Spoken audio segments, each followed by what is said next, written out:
Hello everyone, I'm Efua A-Owusu, a journalist from Accra, Ghana. I used to be the host for a show called News Generation, the first ever news program for teens in Ghana.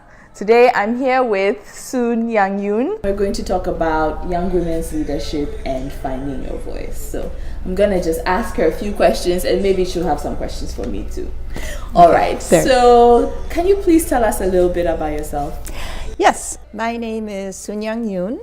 It means peace forever in Korean. I was born in Pyongyang, North Korea. Grew up in Ann Arbor, Michigan. Career-wise, my LinkedIn profile says that I work for the UN and sometimes I get paid. So at the moment, I am not being paid because I'm running NGOs like Women's Environment and Development Organization and the International Alliance of Women. I'm the UN rep for that at the UN. But when I get paid, I actually work for the World Health Organization as a consultant on health behavior. Can you briefly tell us about your leadership roles? I have had a leadership role as vice president of my high school senior class when I organized the dances and rallies and things. I was editor in high school of my yearbook and also of the art magazine. So I consider those leadership roles because you have to organize staff and you have to have ideas that give some direction. And then in university, I was very involved in the anti-war movement when the Vietnam War was going on at the University of Michigan. And at the UN, it's really the NGO Committee on the Status of Women New York, where I was chair of the committee for almost 6 years. How would you describe your leadership style?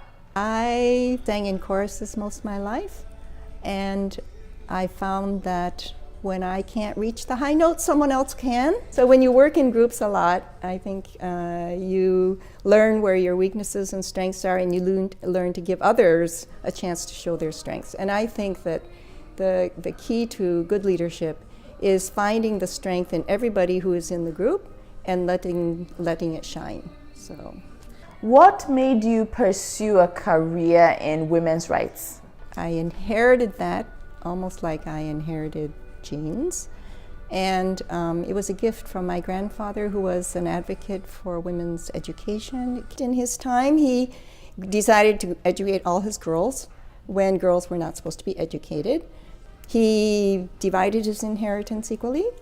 This is North Korea in the 1920s. And so he sort of set the standard of how you treat girls. Came from my aunt, who was really a pioneer in women's education, getting her PhD in the 1920s as a Korean American.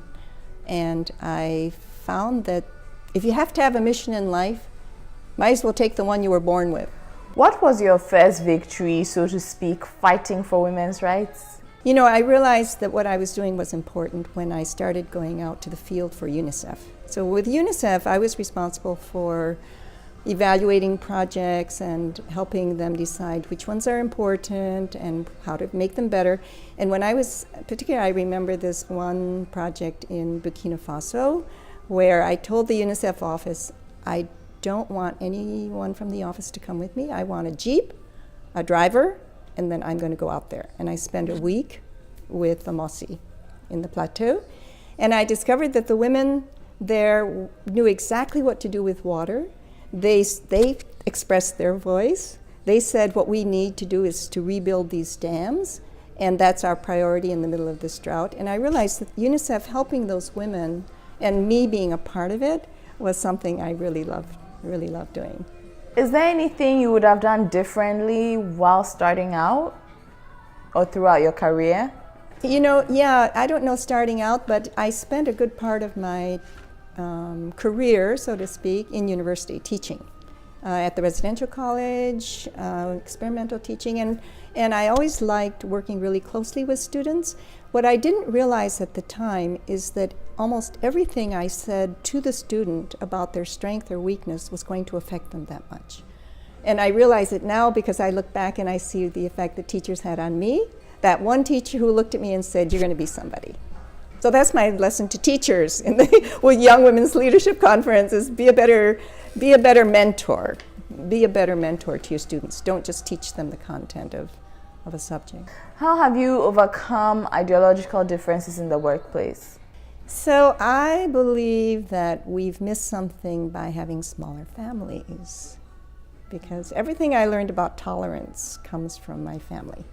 So in my family, and politically, so in my family we had Republicans who were very conservative.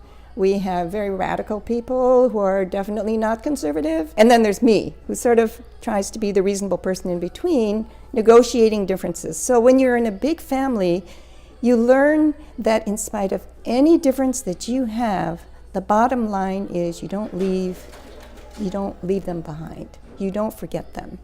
And you learn to negotiate the differences in a peaceful way. So what is it like being the only woman in a room?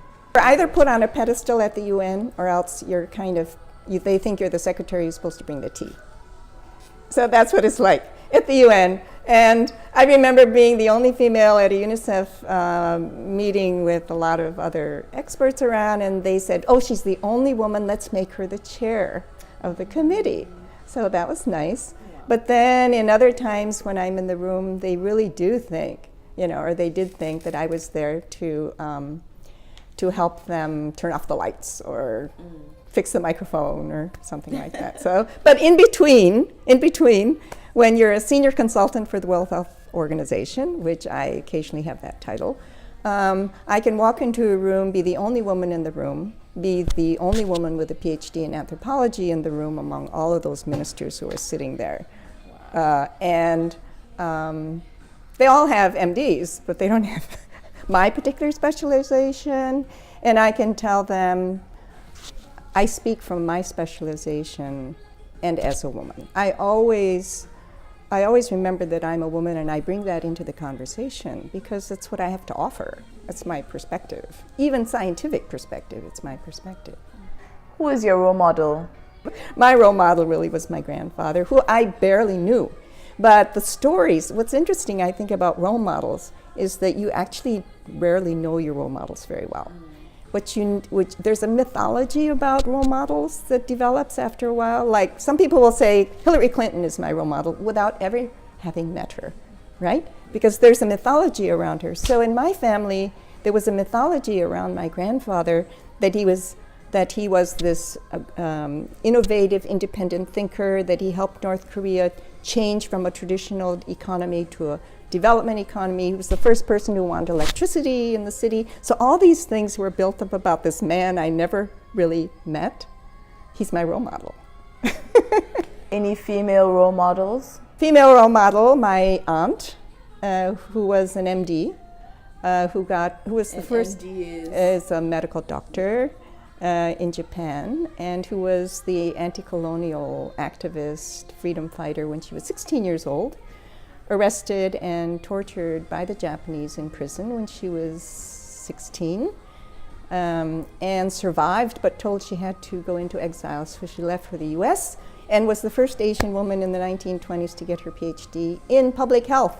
So what I admire about her, which I think is the lesson here for the young women at the conference, is the importance of education, that she realized that education was going to help her get her voice. Okay, so Efua, we're here in this conference with some young women from high school. What was different about the way you grew up in high school and what you think American students are growing up with? Well, first of all, everybody has short hair. Everybody wears school uniforms, and not short. They don't want the girls focused on doing their hair and having makeup in school. They want you to really focus on your studies. And also, it's like cutting your hair and wearing uniforms is a kind of leveler. One of the other examples I can think about is almost everyone going to high school in Ghana goes to boarding school. Generally, it's a conservative society, and so these are just some of the things in our culture done to instill discipline. So what advice would you give high school students, young women, about how to discover what they really want in life? This is the importance of internships, because in the internships, you really learn more about the career path, your career path, and if this is really the path you want to take. And if it isn't, don't be afraid to bow out. Try out new experiences. What advice do you have for young high school women? If you really want to find your voice, you have to dig very deeply into yourself and struggle with your fears. Your fears. That's how you discover yourself. So you struggle with your fear of how you look. You struggle with a fear of being misunderstood or being taken for someone that you're not. And you decide how you're going to face that fear. And if you decide that you're stronger than that fear, then you have a chance of actually finding your voice in public. Wow. So many young people express their voice through their clothes, through their way they wear their hair. And the trick to contributing is to decide that's not the only place where you can have a voice. You can actually have a voice in your classroom a little bit more. You can speak out a little more. You can speak out a little bit more in your clubs. You can actually go to your temple or your church or whatever place that you go to, which is your space, and speak more. So that's the big step that a lot of high school students miss. That's about overcoming your fear. So you discover your fear. How do you then overcome it? So here's the secret, if you want the secret. Try to remember in your past when you won. When you decided that you were going to assert something and you won. How did that happen? Did it happen because you burst out in anger and screamed and yelled? Or did it happen because you developed an argument that worked? Or did it help, etc.? So if you accumulate those different times when you actually won, I think you actually kind of develop a formula for yourself that's going to work. Anything else you'd like to add? Yeah, I want to thank everyone at the Young Women's Leadership Conference. I want to thank you, Efua. I want to thank Lou Harris, who invited us to join this conference, and I wish you all the best.